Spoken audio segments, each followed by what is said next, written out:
Tatsiana Chulitskaya came here actually from Manchester, it turns out, although she is also affiliated to Vilnius University in Lithuania. Tatsiana, over to you. Yeah, so thank you so much. I'm happy to moderate this panel. I believe it will be a very interesting one.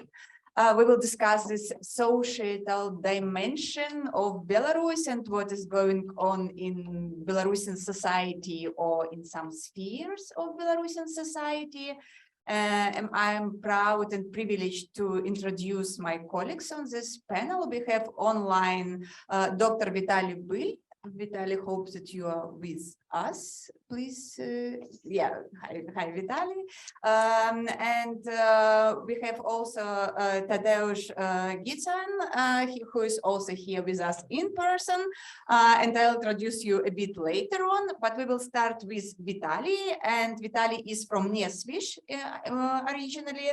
He is currently a research assistant at the History Institute, University of Greifswald, Germany. So in 2021, he defended his PhD thesis on witchcraft in the cultural borderland, with trials in the Grand Duchy of Lithuania in the 16th,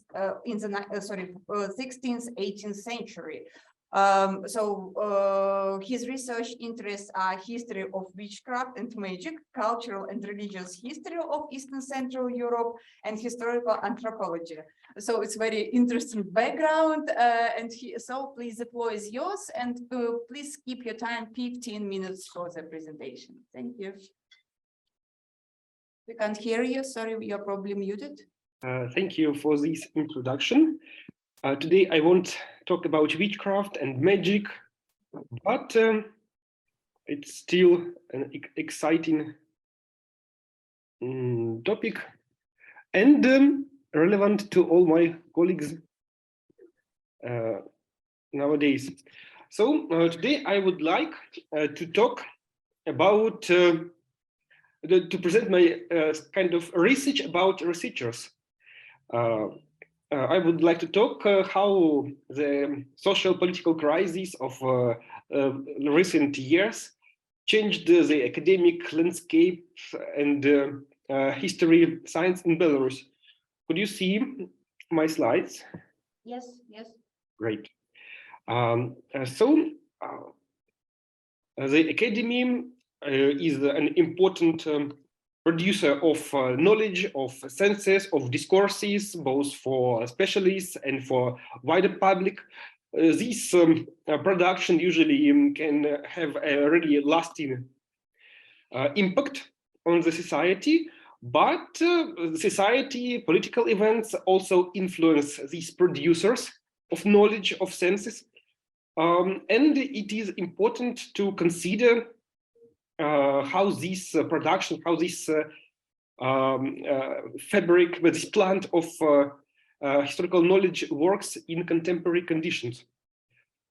A small disclaimer, this research still lacks some coherent theoretical framework, and it lacks exact data as far as data on these personal issues usually hidden for the safety reasons, and it's difficult to collect. So please consider it rather a result of some monitoring that I undertake on my colleagues, on my sphere of work, and some summary of the tendencies, rather like a starting point of the whole process. Usually we historians like processes that are finished and it is still ongoing life. So a brief introduction. What is the historian academic landscape in Belarus look like, or looked like before the crisis? Usually it's a bit different from the Western one. Or in Belarus there are like 4 main pillars, main columns, places where historians are employed: those who make research, those who spread this research to wider audience. The core is the National Academy of Sciences and its History Institute. But also there are museums, its archives, and of course the universities, because history is a kind of mandatory course for almost every student in Belarus. But of course, history departments are core producing center for historians. All these pillars belong to different ministries, so usually there is different politics there, different salaries, I would say. And normally Belarusian researchers are on short-term contracts that are constantly renewed. So it's not like Western academic precarity, but still a good source of, a good measure of control. If some unloyal historian need to be fired, it could be just done at the moment of renewal of his contract, just not have it renewed. And for a long time, because dictatorship exists for more than 20 years, all these pillars, all these institutions are under the constant pressure of censorship, of repressions. They are not so wide-scaled like in recent years, but still it was a constant stream of people that were forced out of academia, that have to immigrate or leave it totally. Also, there were a stream of people leaving academia all the time because of small salaries, lack of academic freedom. So they leave it for industry, for the IT sector in particular. It was pretty common. Also, in recent years of relative liberalization and this soft liberalization, it was a bit more space for different NGOs connected to history, public history, some private initiatives. They have got some space. And we have, so we can say the fifth column, the one more pillar, it is our academia and society abroad. There are major centers that specialize those researchers abroad. It is the European Humanity University, Belarusian University in Exile, and it is a center for Belarusian studies in the Warsaw University. But also a great number of Belarusians are scattered around the world in different universities. They have sometimes their meeting points, like this conference for, I guess, already for 8 years. And few intersections with the historians inside Belarus, but normally these contacts were pretty limited in all times. So it was before the 2020, but in recent years, there are some changes occurred. In 2020, academia reacted pretty differently to the events. A number of Belarusian scholars, historians actively engaged in protests. They openly manifested their position. They participated in protest activities, but there were also loyalists who manifested their support for the regime. It was a small but existing share of conservatives, those who, similar to the position of conservative opposition led by Zenon Pozniak, condemned the protests as wrong and this new position as a harmful one. And the total majority of historians remain silent. The remarkable thing is that historians played pretty small role in the events of 2020. In previous times, like in the early 20th century, in perestroika time, historians were among leaders of democratic movements. Mentioned Zenon Pozniak and his supporters were historians, and history played an important role in the democratic discourse. Now, the leaders were from different other classes. Historians lacked among leaders of new opposition, but nevertheless, they actively also engaged in different ways. For example, it was a widespread movement after the falsified elections and the first brutal crackdown, when different institutions start to make actions to demonstrate their position. And it was probably the first time when historians began to work or to act as a corporate, as a corporation. Also, the demand for history was pretty high and decreased a lot in society. In this neighborhood movement, there were public open-air lectures risked by police attack. Like you can see here a photo from one of such lectures in the notorious Ploshcha Перемен Square of Changes. No wonder that some historians became also stars at such meetings. However, from the very beginning, there were supporters who supported the regime even in this unclear time. And over time of repressions, even more and more historians have to manifest their loyalty in this or another way. However, we can change this loyalist and conformist part. It isn't unified. Of course, there are believers, those who sincerely support regime. Usually, they also, as a set of ideas, support Russian operation in Ukraine and Russian world, and integration of Belarus into Russian world, provide anti-Western narratives. Also, another part is careerists, those who took the opportunity for their promotion. If you look at current administration of many institutions, you can see really young people with very few experience and in administration, in scholarship. But it's time of really fast careers nowadays. And majority is, so we can say they are survivalists. They have to manifest their loyalty, participating in state activities, in lectures, to say right words.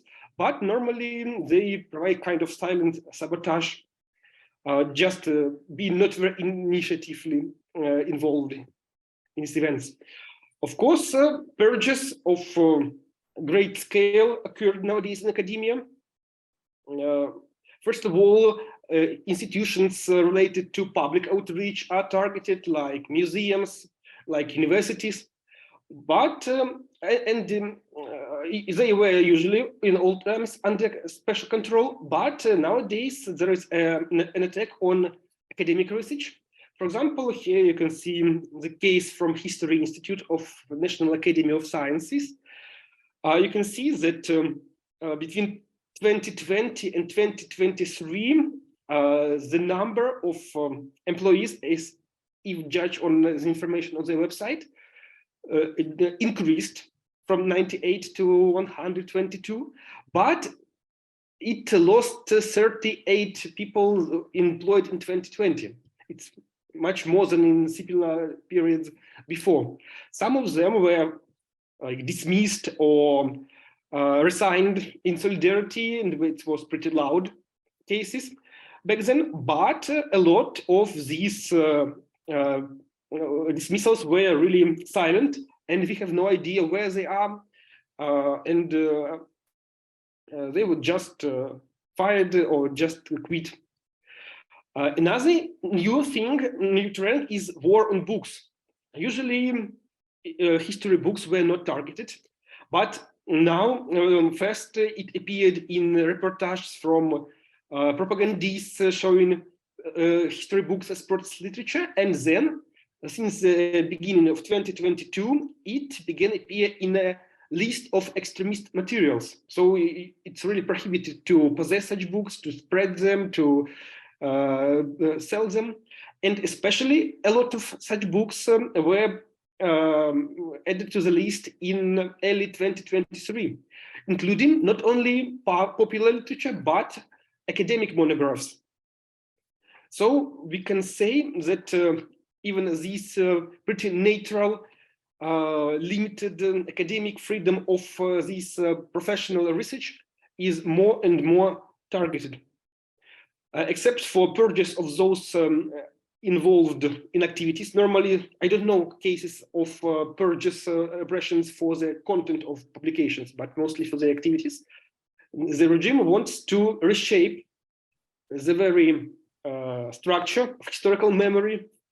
It was even the year of historical memory when a special council was established who is called to control everyone related to this, from tour guides to academic researchers. And notoriously, we have some uniformed historians. It's a office of prosecutors, starting from Prosecutor General Andrei Shved, who wrote a book about genocide of Belarusian people. And on all levels, prosecutors provide these narratives about horrible Nazi crimes, comparing it with current opposition.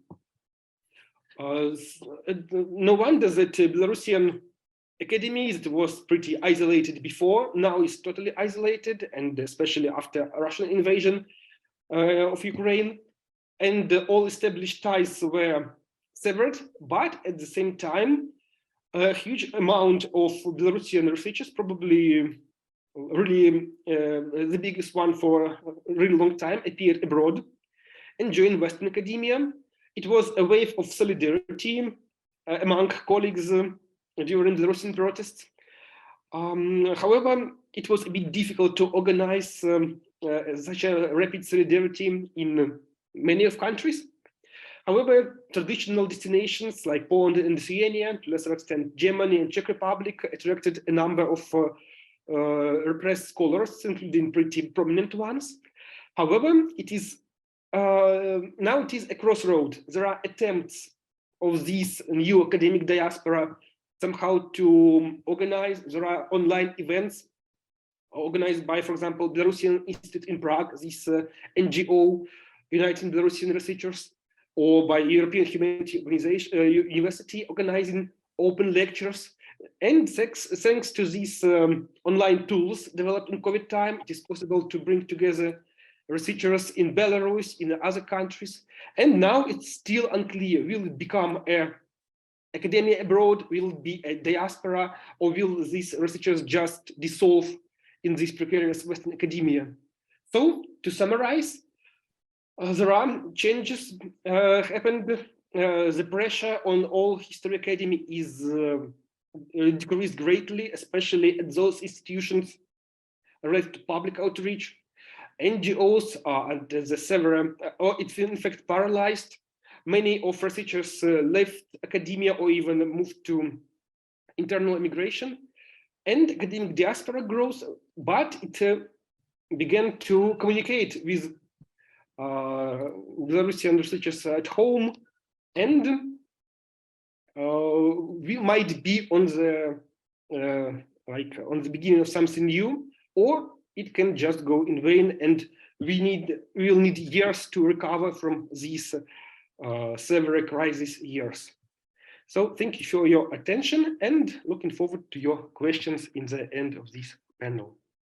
Thank you, Vitali, for perfect time management as well. And now I will provide floor to myself, sorry, as a moderator. And I will share with you my presentation and my recent research. Just one moment, please. Yeah, it's actually on violence towards women in Belarus. I should say a kind of a disclaimer, I'm not in gender studies. I usually do research in civil society, and this is my main sphere of interest and research.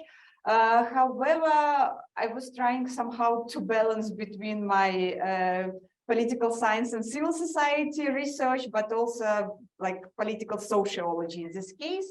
And this is co-authored paper with a colleague of mine from Lithuania, Professor Irmina Matanita, from Military Academy in Lithuania. I'll try briefly to present what we have done. We conducted research analyzing of authoritarian regime and its repression towards women, not in 2020 only, but afterwards. We are trying also to look into infrastructure of support provided to repressed women in Belarus by civil society, but also to analyze what is going on with this repression infrastructure on the level of the state. And we conducted original research, so we conducted semi-structural interviews with 9 Belarusians who faced with political repressions, who were arrested and who spent some time in prison. And also we used a lot of database of our colleagues from different civil society organizations and also media outlets. And I should say that there is also a lot of participant observation because I myself kind of belong to this community of Belarusian active women. Also, I'm not in Belarus and I haven't been there for 3 years, but I still quite involved in these activities. And I should say that one of the best friends of mine, unfortunately, she's in prison now, Tatsiana Chulitskaya. She's political analyst, political scientist, as I am, and she just recently got 10 years in prison. So for me, it's a kind of also a personal story. I will put it this way. So what we're trying and what we are doing in this research, we are looking at political violence against women in Belarus. And we are trying to look at the perceptions of Belarusian women who have had actual experience of imprisonment for political reasons. And we try to see, is there any specifics of this violence towards women, or vice versa? There is no such specifics, and it was more or less the same towards men and towards women in Belarus. What we have learned and what we can see easily is that this institution of incarcerations, I mean, these prisons, pre-detention centers, penal colonies, they are not just institutions, but they also provide us with certain overlook into this system. So via prisons and via this state apparatus of violence, we can actually observe and see what is going on within this system itself, I mean, within authoritarian regime. And in order not to be just descriptive, we are also trying to implement and to use the concept of authoritarian learning and to see how, on the one hand, the state and authoritarian regime is learning what to do with quite unusual for itself mass protest, and especially female protests. And on the other hand, we try to see what is going on from the point of view of civil society, because civil society is also mobilizing itself and also look for new instruments, for new tools, how to deal with this oppression and how to deal with the current situation. Unfortunately, because of the lack of time, I won't go in deep of this discussion on authoritarian learning, but I will just make a remark that from our research and from research on this concept of authoritarian learning, we see that autocrats, they're not necessarily smart, rather they are quite adaptive. So basically they want to survive, that they, I mean, through this intention, they found sometimes not very creative, but very effective way how to survive and how to oppress a society and how to oppress those who protest against them. Also not going into details, but in our research, we try to look at 2 types of learners, I mean, authoritarian learners, and on 2 types of functionaries, I mean, those who implement repression. It's not the state only, I mean, and state official on the highest level as Lukashenko or ministers themselves, but also for us is essential and important to have a look at those who implement directly this repression. I mean, those who are in detention center, in prisons, it's not only guards, it's also doctors, it's also ideologists, also prosecutors, and some other people who are now in this middle position, not in the highest position. And we also look at civil society, also not on the leaders only, but also on this middle level, what they do. So basically, we were trying to focus on this like middle and lower level of authoritarian learners. When we analyze what has happened in Belarus and situation there, and we know this very well-developed concept of Vitali Chulitskaya of preemptive authoritarianism. This concept is very useful from our point of view because it helps us to understand what happened in 2001, 2006, 2010, and even 2015. Because authoritarian regime in Belarus was quite effective in its preemptive actions. So basically, they had tools or even toolkits of different, instruments, how to act before election. So they can just arrest leaders, they can just suppress media. I mean, do this, some preemptive steps, and basically before, and then use heavily violence for a short period of time. And usually it was enough. But in 2020, electoral campaign was totally different, and there were a lot of reflections we have heard already today about it. And this internalized toolkit of Belarusian authority, it appeared to be not so effective anymore. So basically, they did all the stuff they do usually, and no effects. People are still on the street, people are protesting.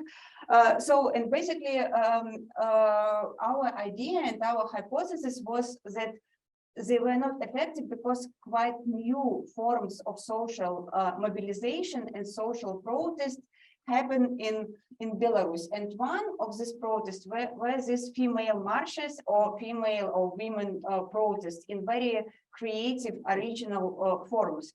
And basically, it was for the first time in Belarusian history, and the authorities really were lost, as they really did not know what to do at the beginning with this, mobilized women and with their mass protests.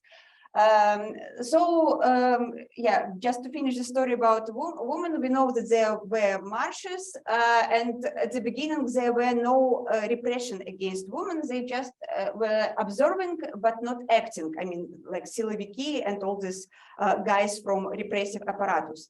But at some moment they realized that it's not just women who are supposed to be weak and not active, but they need to suppress them and they need to do something.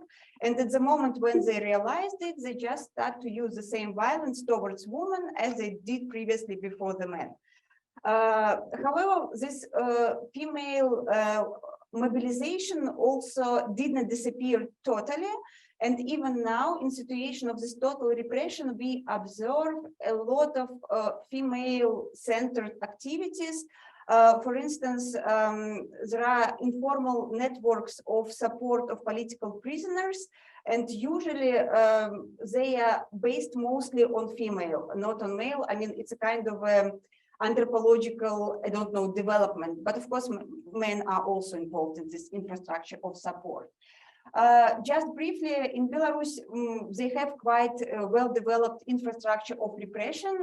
So there are special colonies, there are special prisons, but women usually go just to common prison, so a colony. So there is just one place where repressed women may be put, and we know that Maria Kolesnikova is there and suffering now too much, and she was in prison recently, several months ago.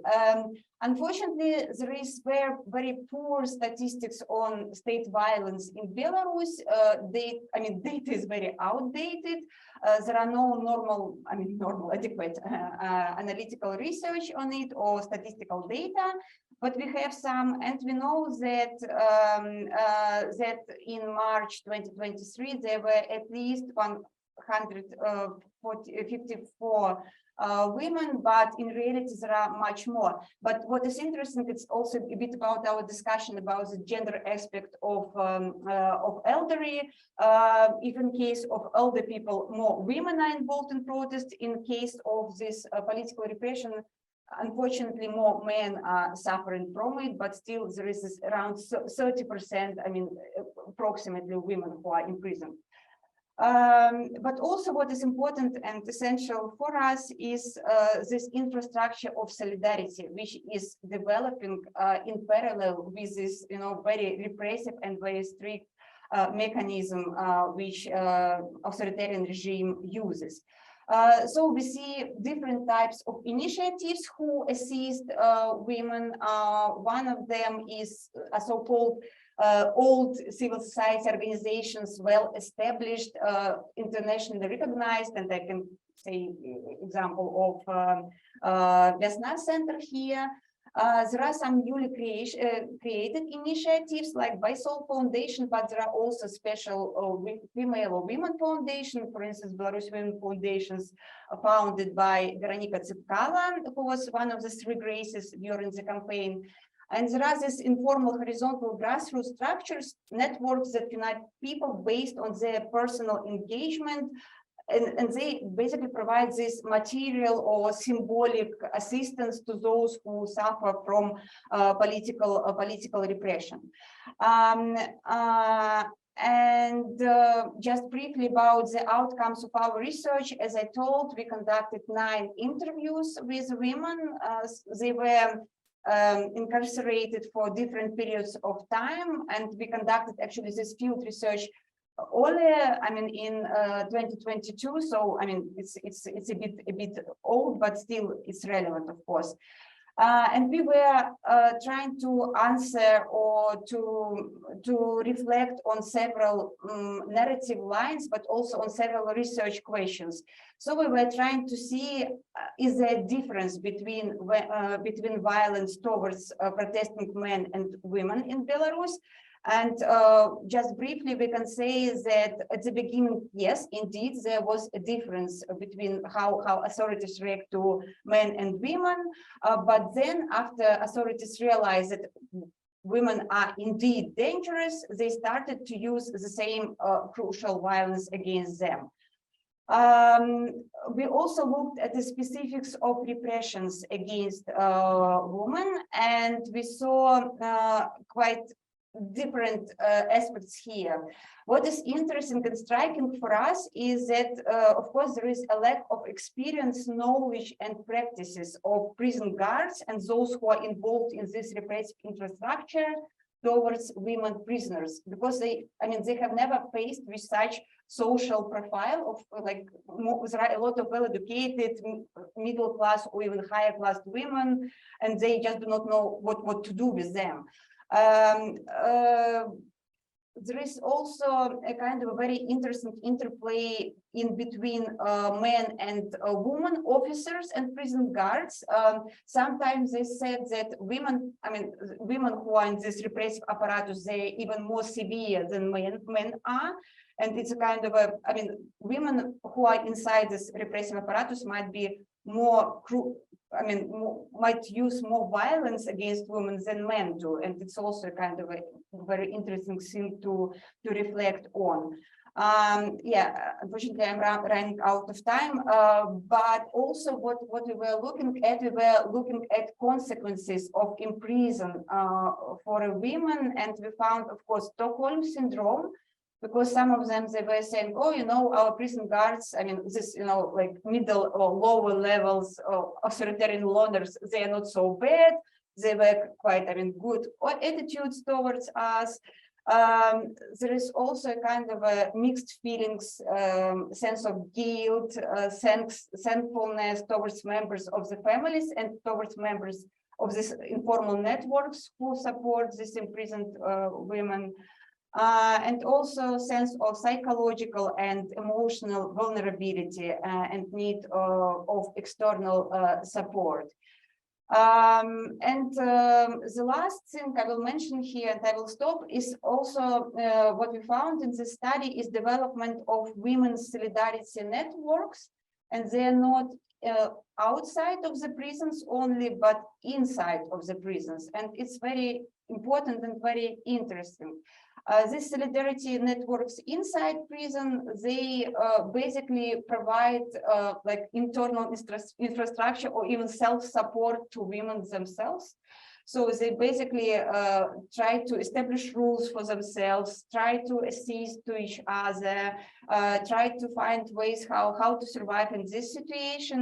And when it comes to solidarity outside of the prison, we see that there are a lot of mechanisms of support, and basically it's starting from the basic needs. I mean, when relatives, friends, and the supportive networks, they are providing food, I mean, this basic, I mean, needs, clothes, of course. But also they're providing this, you know, beauty goods. I mean, because women inside prison, they still feel themselves better when they are provided with some additional things. I mean, just to feel themselves not so dehumanized, because what is going on there, it's of course dehumanization of the women. So unfortunately, I don't want to take any more time, but just summing up, indeed, what has happened in Belarus in 2020 and what we're observing now is a kind of this women mobilization we haven't like faced with previously. We also see that those who are inside this repressive apparatus, they need to find some techniques how to deal with this and how to answer these new challenges. And also civil society is trying to do its best and also somehow to find the ways how to support those who are in need. So thank you so much, and sorry I take 2 more minutes than I should. Yeah, and of course I will be happy to answer your questions, but now is the last but not the least, of course, on our panel is Tadeusz Giczan, sorry, and he is from Center for European Policy Analysis. And Tadeusz is a journalist with InfoPoint Media Network and non-resident fellow at the CEPA, Center of European Policy Analysis think tank. And he will present his presentation, which is titled Belarus Digital Brain Drain, Another Casualty of Russia's Invasion of Ukraine. Thank you, Tatsiana. I hope you like the picture. I had to finish it yesterday. Last moment. Thank you everyone for still staying here despite it's been what, like 6-7 hours. Actually, just a quick question for the guys who are online. Can you both hear me and see the screen? Vitali, if you can just nod if you can hear me. Perfect. Thank you so much. I would like actually to start a little bit unconventionally by saying that I didn't come up with the idea of this research myself. As you can see here, there is a little disclaimer that says that the research has been commissioned and sponsored by an anonymous international tech company of Belarusian origin who would like to spark a public debate, not only among the academics, but also involving European political and business circles about this very interesting phenomenon. And why is it an interesting phenomenon? I hope you will learn in the next 15 minutes. The thing is, obviously, it's not very often that we speak in complementary terms about the Belarusian economy in the Lukashenko era. And there's many good reasons for that. It is an authoritarian state whose entire economic model is based on receiving subsidies from Russia. But at the same time, there is, or rather was, one bright spot, the IT sector, which has become a real success story, not only for the country, but for the entire Eastern European region, showing what Belarus could have become if its authorities had chosen a different path. The Belarusian IT cluster was created largely as an experiment. Its creation in the mid-2000s was advocated by the former Belarusian ambassador to the United States, Valery Tsepkalo, and some Belarusian businessmen who saw huge opportunities in new technologies. We don't know what exact arguments they used to convince Lukashenko, but somehow they succeeded, and the project got the green light in 2005. And in Belarus, a country where almost the entire economy was controlled by the state, an enclave of real capitalism and free market was created, the high-tech park. Or as some people call it, Seoul in the heart of Pyongyang. I really like this metaphor. Park-resident companies were exempted from profit tax and VAT and received multiple other benefits. And to everyone's surprise, it turned out that once the state stopped manually controlling one of the sectors of its economy, it started growing like at an incredibly rate. During the first 5 years of its operation, the high-tech parks exports increased tenfold from 20 million in 2006 to over $200 million in 2011. Here are some examples of successful Belarusian high-tech companies. And they include one of the world's most popular messenger, Viber, offline map service, Maps.me, one of the world's most popular online multiplayer game, World of Tanks, or for instance, the Masquerade app, which allows you to put filters on your face, and which was acquired by Facebook. So if you remember, like a few years ago, there was this plague with people adding dog noses and ears to their photos. You should thank Belarusian IT guys for that. And obviously many more stories.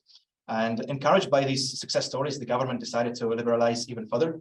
In 2017, it published a new decree introducing certain institutions of English law for high-tech park residents. Among other things, Belarus became the first country in the world to legalize the so-called blockchain smart contracts. And the following year, as you can see on this chart, Belarusian IT experts grew by 40%. In 2019, software became Belarus' main economic engine, accounting for half of all GDP growth, as much as manufacturing, construction, agriculture, forestry, fisheries, and trade combined.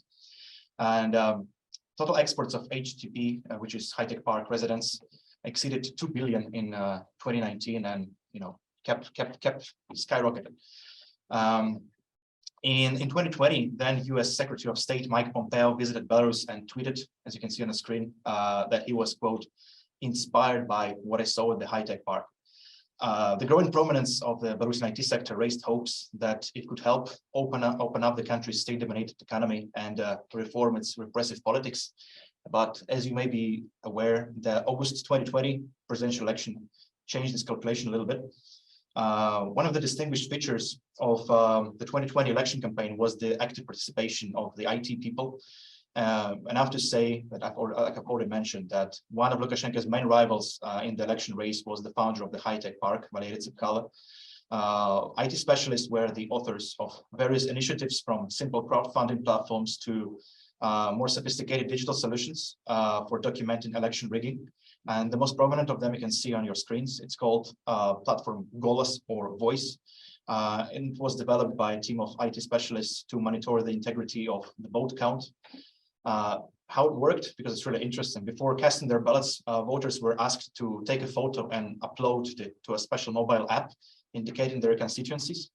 And the software then processed all the ballots, spotting inconsistencies with the official data. And this app immediately became a massive success. A total of 1.6 million Belarusians registered on the platform. That is more than 20% of eligible voters, with more than 1 million of them uploading their votes. And more other things, the analysis identified numerous falsifications, estimating that official counts understated votes for Tikhanovskaya by a factor of 13. Yeah, but despite all the efforts of Belarusian civil society, the Lukashenko regime managed to survive and went on the counterattack. The IT industry was declared one of the main enemies of the state. Lukashenko promised revenge on the rebellious IT workers. He called them petty bourgeois and scoundrels, and accused them of working for Western intelligence services. And the reaction was swift. IT specialists started leaving Belarus. And that's actually, despite this very long introduction, is what this paper is actually about. In 2020, there were around 100,000 people working in IT professions in Belarus. In the first wave of immigration in autumn 2020, right after the repression began, in fact, not that many people left. You can see them in gray. It's the statistics for September 2020. And those who did leave, they mostly went to Ukraine, where Belarusians didn't need a visa. And the main reason to stay back then was not family or friends, as one would expect. It was the second most popular reason, but the desire to fight for their rights and democratic change in Belarus. This was indicated by 43% of surveyed IT workers. By mid-2021, when it became clear that the protests had lost, the exodus has started to gain momentum. Seeing it, Belarus' neighboring countries decided to take advantage. For instance, Poland launched the Poland Business Harbor Visa Scheme to facilitate the relocation of Belarusian IT professionals.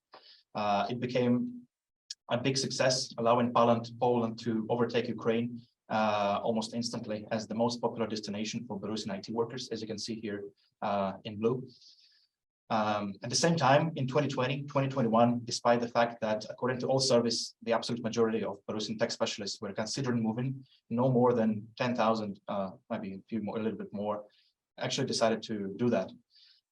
Moreover, not only had the Belarusian IT sector not shrunk, but it continued to grow, surprisingly, because despite numerous threats from the authorities, the only negative change for the park employees was the slightly increased income tax rate, and all the other privileges and preferences remained intact. In 2021 interview, a prominent Belarusian IT manager, Sergei Lovrinenko, said that for a real max exodus of IT workers, a proper disaster would have to happen. Either the closure of the high-tech park or an armed conflict. Yeah, and that's exactly what happened. The 24th of February last year, Russian troops attacked Belarus with, attacked Ukraine, obviously, sorry, with Belarus used as a launching ground for the invasion. The West swiftly sanctioned Belarus as a country complicit in the aggression, and many Western companies announced withdrawal from Belarusian market and restricted access to their services. And this time around, the Belarusian IT specialists started living for real. Whereas during the migration wave of 2020, not yet, 2020, 2021, the initiative to relocate mostly came from employees. In 2022, Belarusian IT companies themselves took the lead. Some firms chartered entire flights to get their employees out of the country. According to a survey, 80% of Belarusian IT companies have launched full or partial relocation schemes. The 2022 migration proved much broader and more numerous than the first wave of departures. It's unfortunately only in Russian, but I think you can get the idea. It's where the companies, it's the destinations offered by IT companies where the employees could move to. Poland once again proved to be the most popular destination, followed by Georgia, Lithuania, and somewhat unexpectedly Uzbekistan, which launched a special program right after the war started to lure the escaping Russian and Belarusian techies. The number of visas issued under the Poland Business Harbor relocation program for Belarusian IT specialists and their family members rose from 33,000 in summer 22 to 61,000 by the end of the year. And the exodus has been so massive that for the first time in the history of the Belarusian IT sector, the number of hires was significantly lower than the number of dismissals. In the first 9 months of 2022, the net outflow was more than 13,000 people, and the sector's growth also stalled. Based on various estimates, it is safe to assume now that by now some 25 to 30,000 Belarusian IT workers have left the country with that is more than a quarter of their total number, and the process is only gaining momentum. It's just another graph. And as a result, the Belarusian IT sector is essentially split in two parts. The difference between the two are well illustrated, in my opinion, by these two quotes you can see on the screen. The first part, less progressive and tied to the domestic and Russian market, will obviously stay in the country and will most likely gradually turn into a gray area. Or in the words of a prominent Belarusian IT entrepreneur, one of the founders of Goodbye, Kirill Voloshin, quote, gradually Belarus will turn into something like a gray zone. Having an office there would be not very decent, not very good for the reputation. This would indicate, if not fraud, that at least indifference. That said, Belarus will still be popular as its tax incentives for IT are quite significant. In turn, the progressive and politically active IT sector, which has become the face of Belarus over the last 10 years, will persist, but as a community in exile. Or as a Belarusian economist, Lev Lvovsky put it, we can see that companies, even after they relocate, still remain in many ways Belarusian IT companies and retain ties with each other. It gives hope that we will have a kind of Belarusian IT sector in exile. So far, we can see that these predictions from a year ago are coming true. Belarus exiled IT workers remain actively involved in Belarus political life. They run crowdfunding projects helping the families of political prisoners or helping Belarusian volunteers in the Ukrainian army. And it is already clear that we are dealing with a real phenomenon on a global scale, an entire sector of the economy that exists in exile, yet is still actively connected to one another and largely acts as a single entity. The question is whether this connection and synergy will be possible to maintain in 1 to 5 years, or whether Belarusian IT people will assimilate and become part of the local communities. In the meantime, Belarusian IT specialists are trying not to just maintain this relationship, but also to develop it. Perhaps the most ambitious of these projects is the New Belarus platform designed by Vitali Byl, the same guy who was behind the 2020 Goals platform for alternative vote counting. He says that New Belarus is a project of digital democracy, which will allow its users to vote, pay taxes, and in the future possibly even have a digital passport. The platform will have its own payment system. It will be possible to search for and offer jobs, receive education, medical services, and much more. As Pavel Liber himself says, I think, quote, I think in the future, we will move from the state as a territory to the state as a value-based community. So why not try that now? Bari obviously looks very ambitious, but the Belarusian IT people have already surprised us more than once. So who knows, maybe they'll be able to surprise us one more time. And yeah, that's it. Thank you so much for your attention. Thank you. You even saved 2 minutes or 1 minute. Excellent. Thank you so much, and we are open to your questions, please. If there are any. And please introduce yourself before the questions. Yeah. I will share with you.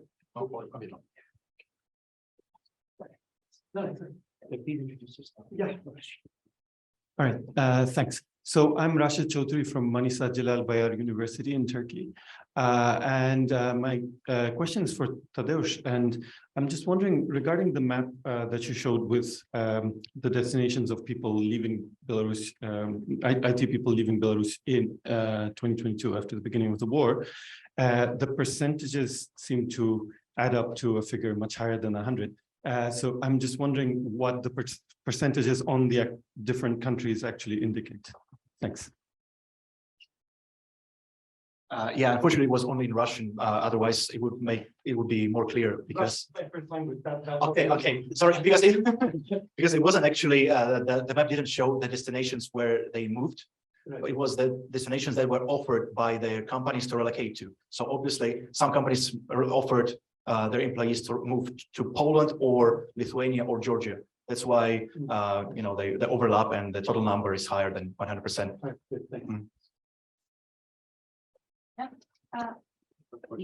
Okay. Yes. You have also one online, but we can proceed further with it. My question is for Vital. I was wondering whether you looked at the age dimension of the Belarusian academia, because I remember that in the past it was the leadership positions were heavily dominated by super old people, like Soviet guys, not really modern. And if you look, I remember we did a study for Belarus Digest a few years ago where we compared elites. I think we looked at top officials at the minister level, and we compared it to a few other countries in the region, and Belarus had the highest age, so the oldest people were running the country essentially. But now I can see that both for ministerial positions, but also for some academic management positions, we see more and more younger people, including, for example, the Minister of Education. He's a relatively young guy. He used to be at the National Academy of Science. Have you noticed any trends that they're running out of those older people? As we said, men do not live very long in Belarus, so the pool of people is quite limited, I guess. Thank you, Vital, please. Indeed, now it is evident that there is a huge increase of young people in all bodies. If you see a photo of prosecutors getting a new accommodation, you see it's really young people and judges. But in academia, I can say yes and no, because even before 2020, in academia, or in this historical sector widely, it was this trend, probably because of low prestige, low salaries. It was an exodus of middle-age generation. So there were all really old people remaining, or young people. For example, when I graduated and worked my mandatory 2 years, some of my peers were offered museum director positions because no one was to fill this position. And maybe you can remember the 26-year-old head of National History Museum, I guess maybe 4 years before 2020. So it was a trend because of great staff turnover. There were people with more or less good education and foreign languages and other skills could come to IT sphere, to logistics and other places. So yeah, it was a trend even before 2020. After 2020, it became like much more widespread. I don't have statistics, but my impression, especially now while I was checking the sphere, it's a huge amount of people, even younger than me, like recent graduates heading sections of Academy of Science, of museums, and of other places, or people of middle age, but without proper administrative or scholarly experience. Many of positions, management positions, are now open for a really long time, like for half of the year. There is only some deputy who just act as a head of this institution. So indeed, there is a staff shortage that is evident, especially this loyal staff shortage. So this challenge to fire everyone shows that not so many people to replace them. Yeah, thank you. It's very interesting, this topic of this like age dimension, because I was just thinking about cases of lawyers and those lawyers who are appointed for political prisoners. I mean, not political prisoners, but for those who are in absentia for this special, court trials. For instance, for Tikhanovskaya, for Latushka, and there they're trying to appoint lawyers who are of older generation, because it's supposed that because no young people want to go because it's too dangerous. So the idea is that we will put old people, it's nothing to lose for them, and on the other hand they are too loyal to the system because they are on pension. And I heard some funny stories that it appears to be that in many cases indeed it works, that they do not protect, they just sit on this court trial and do nothing. But there was at least one case when this old age lawyer, he said that he is principled enough and he feels like honest about his profession, and he doesn't want just to be a statist on this court trial, and he was really protecting one of the prisoners, not prisoners but one of the politicians. So this age dimension, it might be different in different spheres. On the one hand, it really provides social lift for those who are on the younger generation in some spheres, but we can also see cases when system, this authoritarian system is also trying to use this older generation for its own use. So it's just reflection on your questions. I see some hands there, but sorry, if you don't mind, I'll take one question online and then you, okay, if you don't mind. Yeah, we have a question from Mark Bailey. He is thanking everybody for excellent presentation, and he has a question for Vitali and Tadeusz. So he writes that his brother-in-law was fortunate to escape from Belarus last year under the French Scientists in Danger program. And he's asking, is the Belarusi regime now increasing the restrictions on academics and IT workers living in Belarus, and how can this be overcome?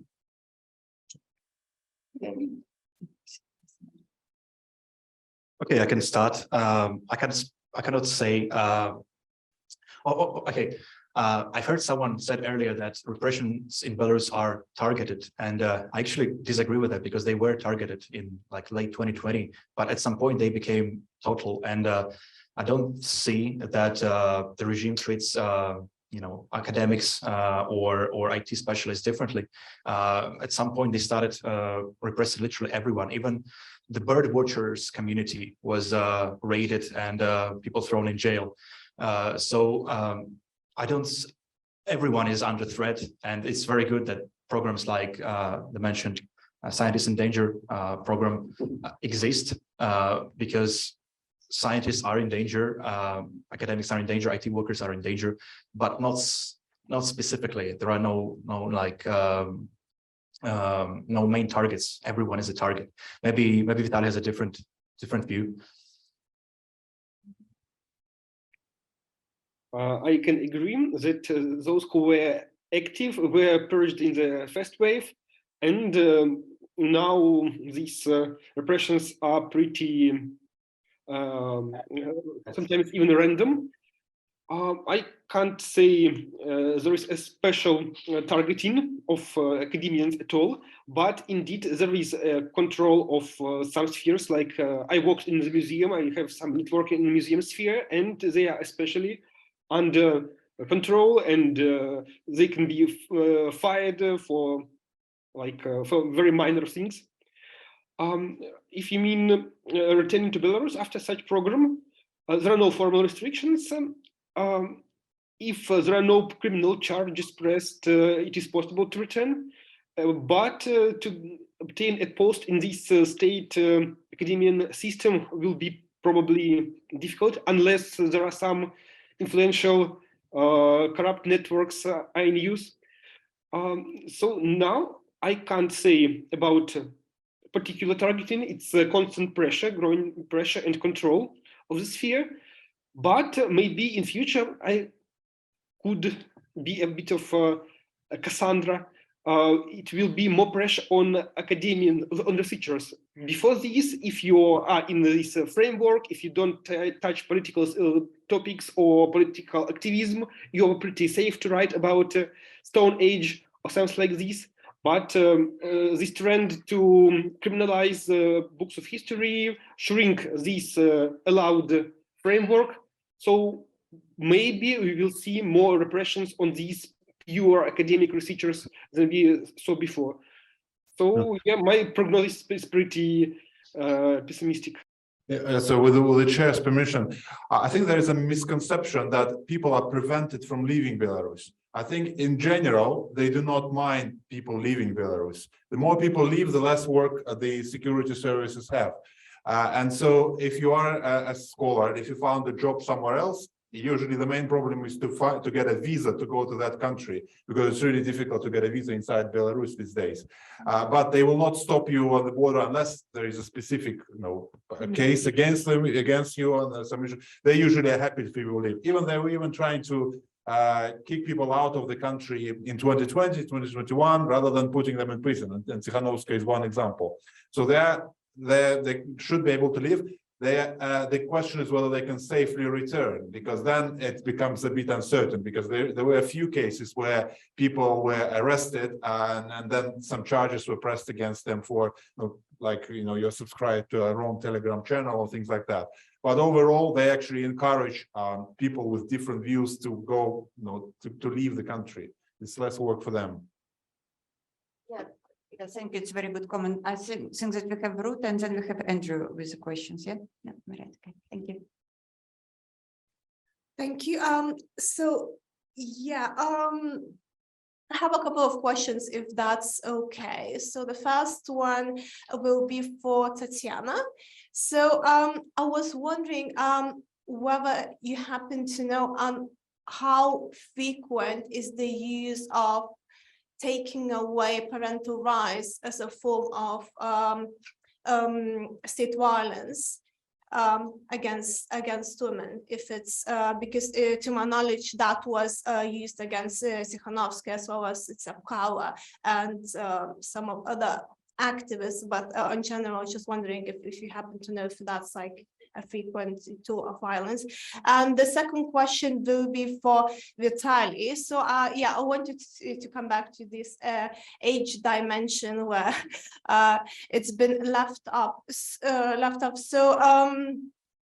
you are talking about I believe Javik mentioned the generation of aging professors, and would you happen to know whether people in academia of retiring age actually actively encouraged to leave their positions, or that's not really the case, or there isn't really a pressure in general to do that? Thank you. Yeah, okay, thank you. I will start and then Vitali will answer his question. Yeah, this indeed, Belarusian authorities, they use this threat to take children from their parents quite often. And it's a kind of repression practice, but there were some cases at the beginning when they promised to implement it, but in my knowledge, I should check it. It's not, I mean, it's out of my sphere of research, but as far as I know, there were no such cases when children were taken from the parents, but they use this threat quite actively because they know how painful it might be, and it's used not against women only, but also against men, and they're afraid not less. And for men, I mean, they are frightening them that we will do something with your wife, with your children, and with your whole family. And indeed, it's a very big, I mean, it's a very like strong psychological pressure, but it's a bit other aspect, but what they do towards women, I mean, and this imprisoned and incarcerated women, they usually say that you will lose your fertility. It's a danger for your reproductive rights. So basically this biopolitics is used quite actively. But fortunately, up till now, there are no such, I mean, at least, vivid cases when they took away children totally, even in cases when both parents are imprisoned, for instance, Daria and Igor Losik, they're both imprisoned, they have a daughter, and she's still with parents, I mean, with grandparents. So it's more or less okay, but I know that many try just to send children away from country when their parents, or at least one parent, is in prison because they do not feel safe, I mean, with it. My guess is that they do not like take children away actively because it might be, one more red flag, I mean, for the whole society, but it's just my guess. I'm not sure about it. Yeah, and Vital, please go ahead with your answer. Usually academians like wine, the older the better.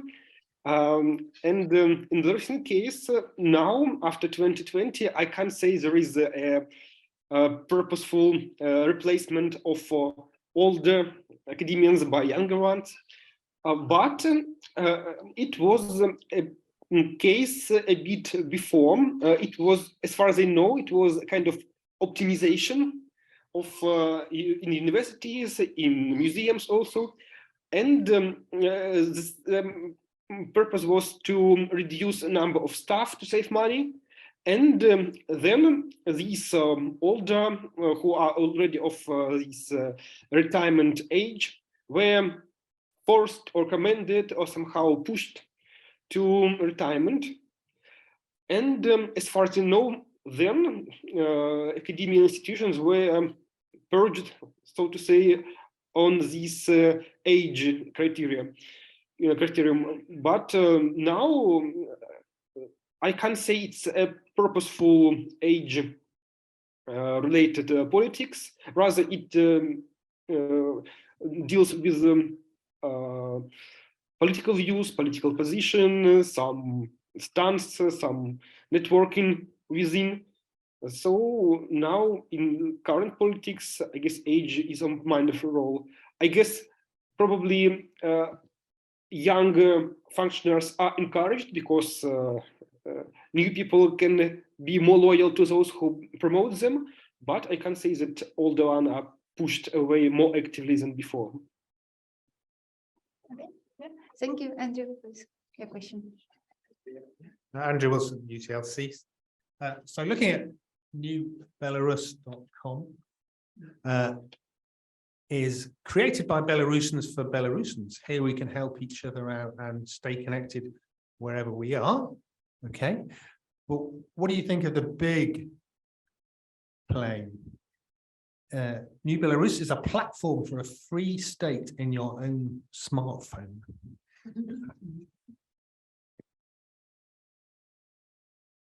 Well, as I said, I think it's really ambitious. I know that they've already launched it, so it's actually live. You can download it, pretend you're a Belarusian yourself, and see what services and benefits are available. I know for a fact that, as you know, as the screenshots show, that you can, for instance, lots of Belarusians ended up in Warsaw or in Poland in general, and they provide some services where they offer some discounts for their compatriots, like you can run an MOT garage where you can provide discounts for fellow Belarusians if you're a Belarusian mechanic, or you have a Belarusian sweet shop, and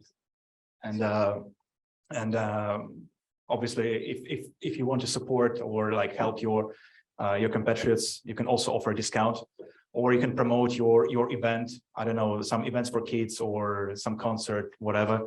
Lots of exiled, lots of Belarusian doctors were forced to leave the country as well.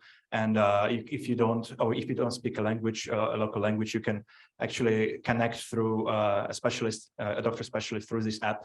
And for a small fee, it's entirely up to you. But usually, obviously, people want to support each other. So for a small fee, they will happy to diagnose you with something. That's what the doctors do. It's actually it's really powerful. It's only making its first steps, but I see enormous potential. Obviously, it's a very long way before they reach some sort of digital citizenship, which is what they also mentioned when they launched this program.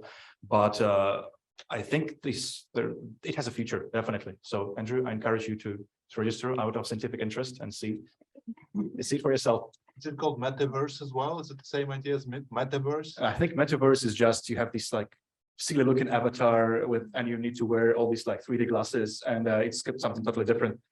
It's just a normal app on your phone with a lot of functions. Yeah. Mm-hmm. Medical and legal services, online studying, jobs in Belarus companies, expert business design. Yeah, I might add a bit on this issue. They really have like big ambitions. They want to create a kind of a really state. I mean, even like state is state, and even they were discussing, like issuing passports. And it's also a plan of Svetlana Tikhanovskaya team that if they're supported by some European governments, they might issue a kind of not passport itself, but travel document. And it was, in line with this new Belarus idea. So basically, it's a kind of a dream of Belarusians abroad, to create an Israel, to establish a democratic state for themselves. Online to pay taxes there, not to be dependent on Belarusian authorities anymore. So the basic idea is here, but we'll see how it goes, because of course a lot of limitations. Towards this idea. What's next? Our own rules, our own e-government, our own passports recognized for. Yeah. So we'll see. Okay, I believe there was Carol. Yeah. And then we have Victoria, and who else? And here, okay, yeah. So you don't know. Yeah, this is Carol Spare, University of Nottingham. Sorry, I feel like I keep abusing the question session, but it's just so fascinating and urgent as well. So first of all, my solidarity as well to the case of your best friend as well. That's just devastating, I imagine. Sorry, could you speak up? Yeah, sorry, I was just saying solidarity to your best friend, obviously being sentenced as well. So that's must be hard. Yeah, I just wanted to ask you, and this is probably going to sound really, really morbid, but you did mention about this idea of women prison staff as well, and like whether they have any kind of specific, I guess you were saying about the kind of maybe more extreme or more cruel approach, and I was just wondering if you could say a little bit more about that in terms of if you've got any more insight into that. And I know it's a really awful situation, but yeah. But also I wanted to ask you, I think this is a really technical question, just on the slide, I think I saw a reference to Country for Life. I think it was around the material support, I think, but if you could say a little bit more about that, I'd appreciate it. Yeah, thank you for these questions. Yeah, when it comes to this women prison staff, indeed, in our interviews, we've heard some opinions on it, but as I mentioned, they were quite different, quite contradictory. Some of our interviewees, they said that indeed these women prison staff, they were more tough, they were more violent, they were more rude. Even from the point of view of this communication with female prisoners. So they were kind of a sadist. It was sadistic like attitude towards other women.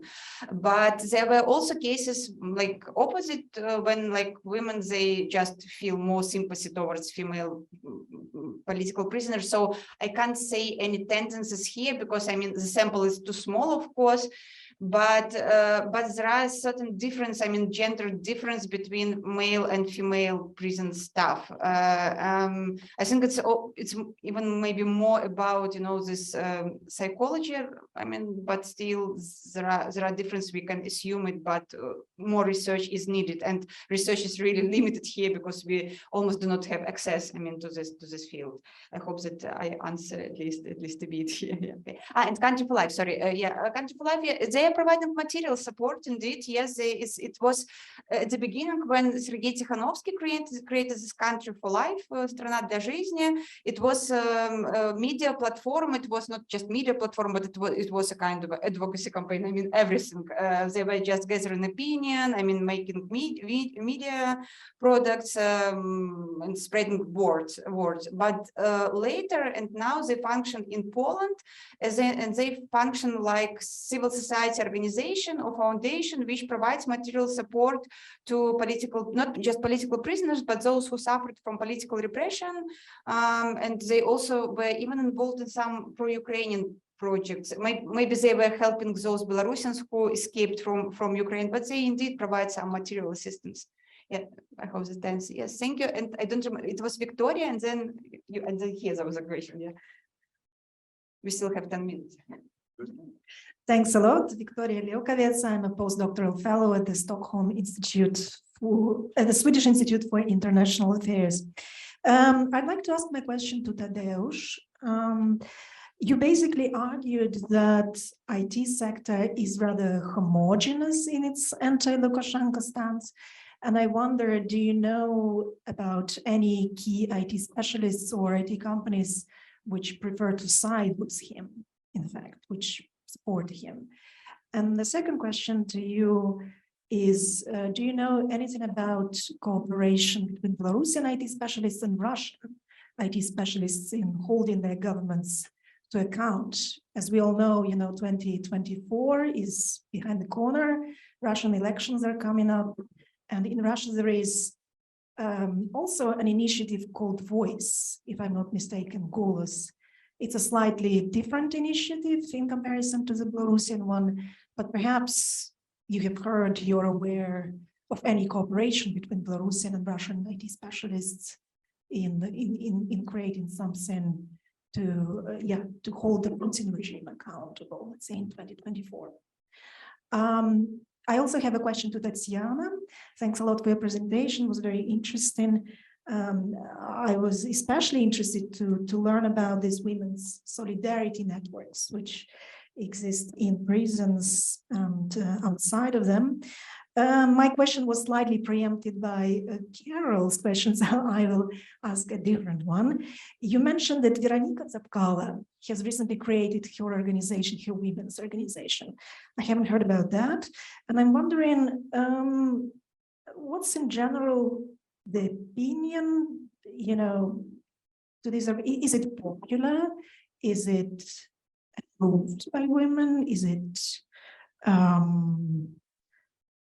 would say, is it popular, taking into consideration that, Tsapkala has been rather critical of Tikhanovskaya.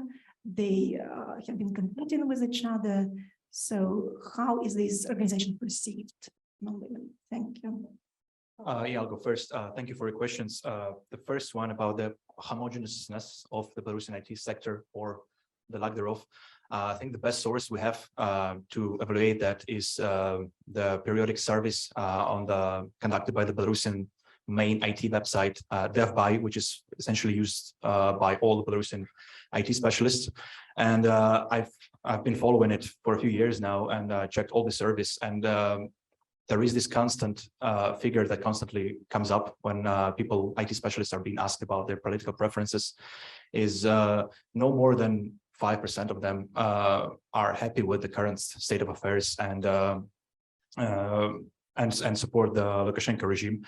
Obviously, in terms of those who don't want to leave, this figure is higher. It's some 20% who are happy with the benefits they have in the country and the quality of life they enjoy, because obviously they get Western salaries and Belarusian costs of life.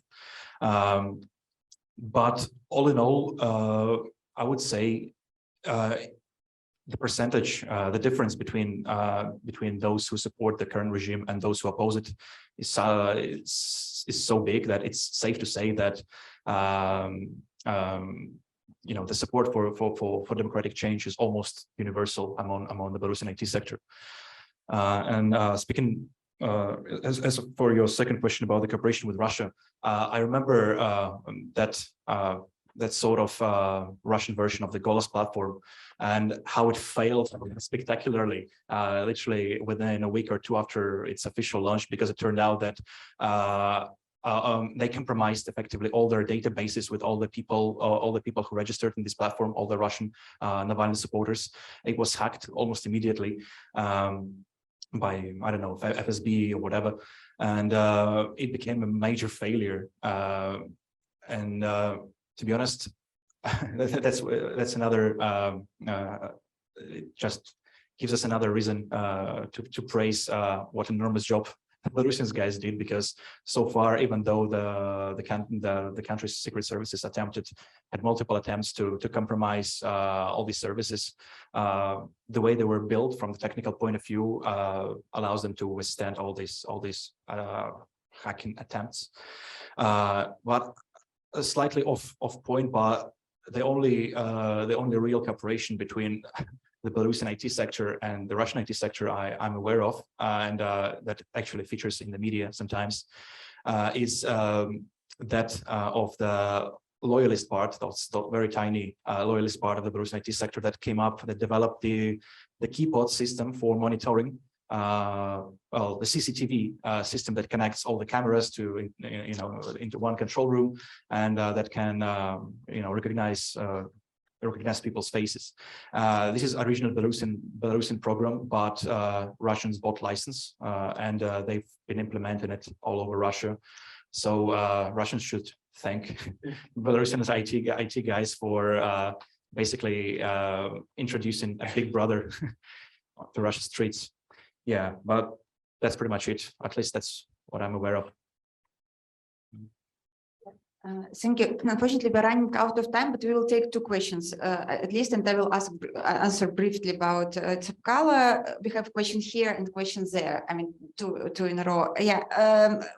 Indeed, like Veronika Tsepkalo is a kind of a contradictory figure, but she still has some supporters. There are still, I mean, she's still popular among some people.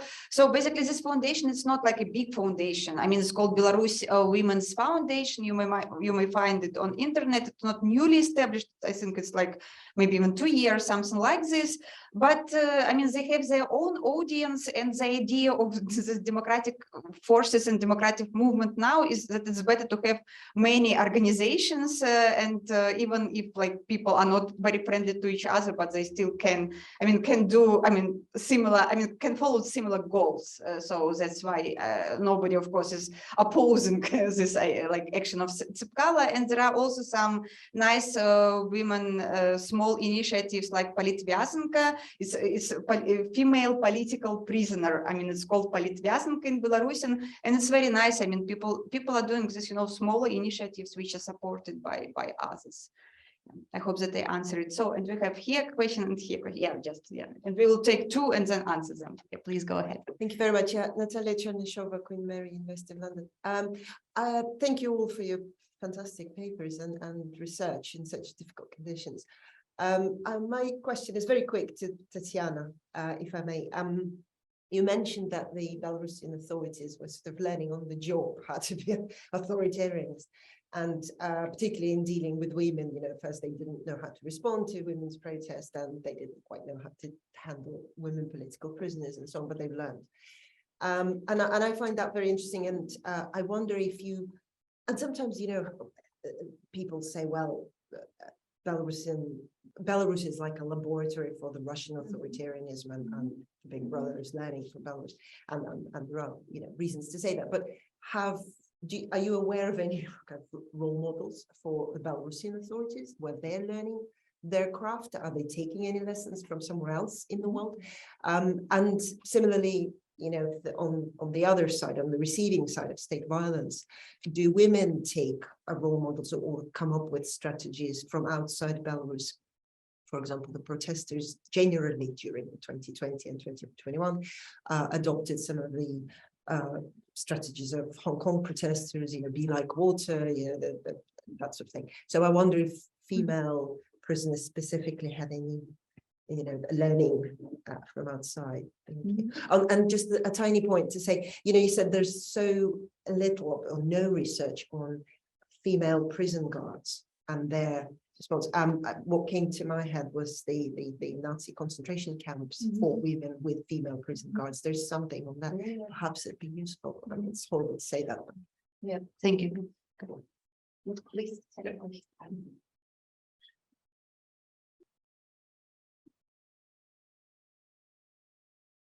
Thank you. Thank you very much for all your presentations. I'm Christian from University of Sheffield, postdoc. My question was specifically very brief for Tadeusz. You've talked about Belarusian IT people being more or less, some kind of friendly to a government or indifferent.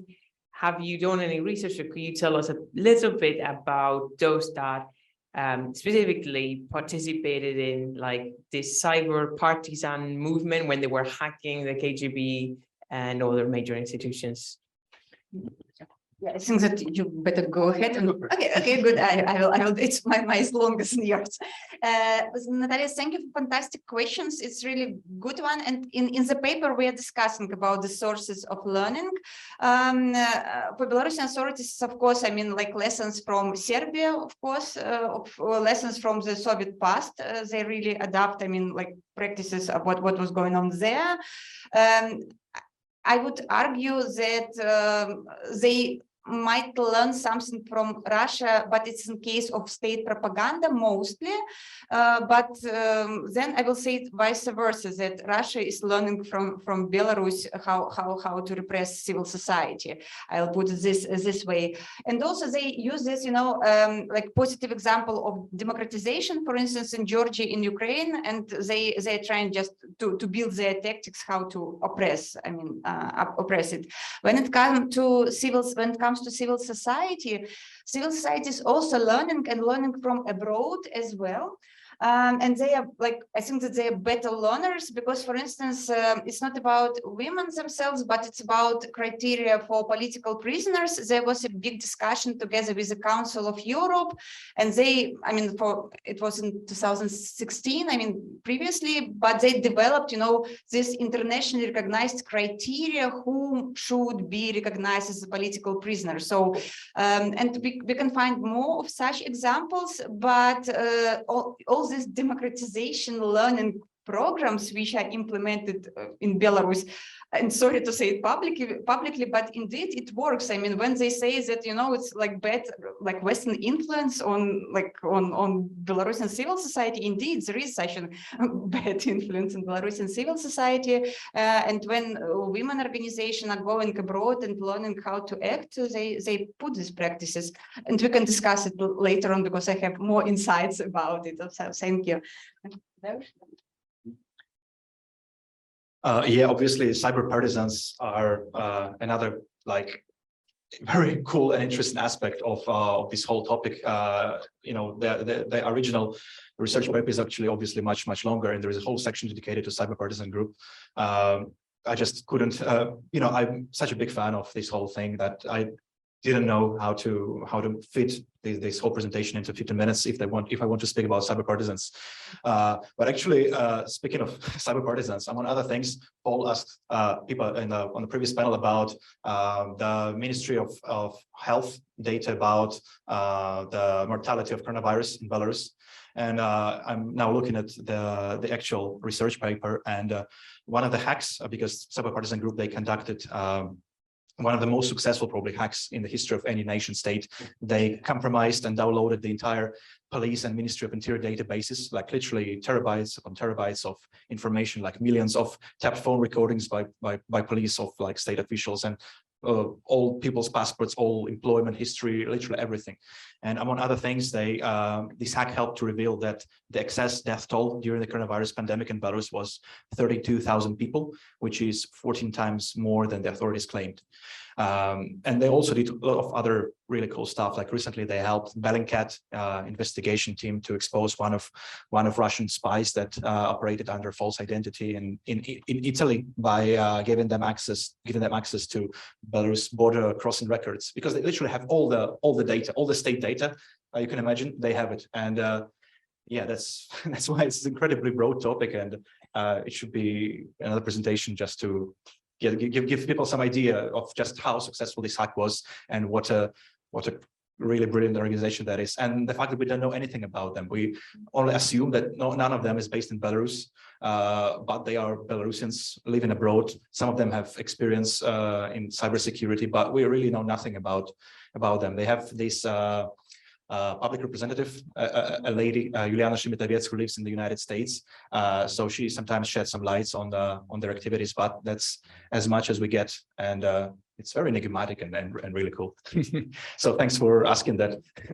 You're with the name. Juliana Shimitaviec. Yeah, thank you. I'm afraid that we are totally out of time, but thank you for wonderful discussion. Thank you for my co-panelists, Tadeusz and Vitali, be online with us, and I believe that we all need some fresh air. And but thank you so much for your active participation, for your presentation. Thank you. Thank you.